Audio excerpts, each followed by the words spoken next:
One day, Edward was talking to Trevor when Douglas steamed by. He was pulling a train of heavy coal trucks. "Come on, Edward. Stop gossiping in the sun when there's work to be done." Later, Edward spoke to Douglas. "Trevor and I are old friends, and you and he have a lot in common too." "Och, aye," quizzed Douglas. "And what'd that be?" "Scrap," said Edward quietly. Douglas gasped. "Don't mention that word. It makes my wheels wobble." "It does the same to Trevor," replied Edward. "He was being sent to the scrapyard, but the vicar and I saved him, and now he's really useful again. Even so, the Fat Controller certainly does need another steam engine here." "Aye, and quickly," sighed Douglas. That night, Douglas was still working. He had taken the midnight goods train to a station at a faraway part of the island where only the diesels work.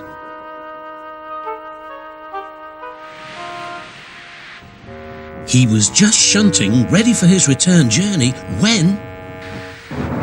"That sounds like a steam engine," he thought. The hiss came again. "Who's there?" asked Douglas. A whisper came. "Are you a Fat Controller's engine?" "I intruded?" "Thank goodness.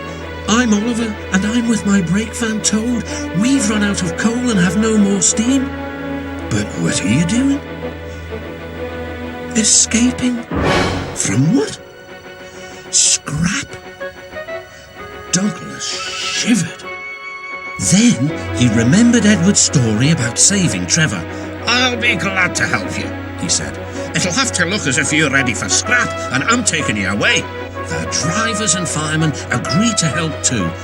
Everyone worked fast.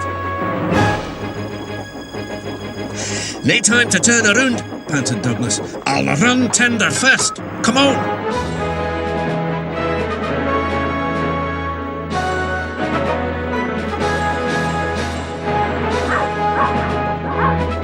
But before they could clear the station, they were stopped. "Aha!" exclaimed the foreman. "A Great Western engine and a brake van too. You can't take these." "Ah, but they're all for us," said Douglas's driver. "See for yourself." The foreman looked all over Oliver. "Seems in order. Right, away, guard."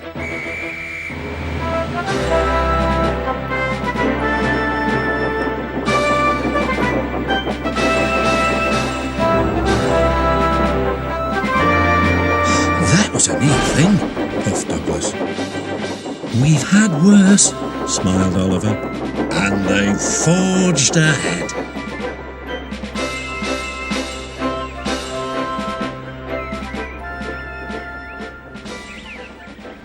It was daylight when their journey ended. "We're home," cried Douglas. "Shh," said his driver. "There are the works. We'll find a place for Oliver." Oliver said goodbye and thank you, and Douglas puffed away. The next day, Douglas told the other engines all about Oliver. "The Fat Controller will have to know," said James. "Douglas should tell him at once," added Gordon. "Well, here he is," said a voice. "Now, what's this all about?" "Beg pardon, sir, but we do need another engine." "Yes, sir," ventured Gordon. "A steam engine, sir." "I'm afraid that unless one is saved from scrap, there's little hope." "But, sir," burst out Douglas, "one has." "Yes, indeed, and thanks to you, Douglas, he is now at our works. Oliver is just what we need for Duck's BRANCHLINE." Everyone cheered. Now Oliver and Toad are mended and painted in full Great Western colours. Duck and Oliver are happy on their BRANCHLINE. The others laughed at first and called it the Little Western. Duck and Oliver were delighted, and so the Little Western it will always be.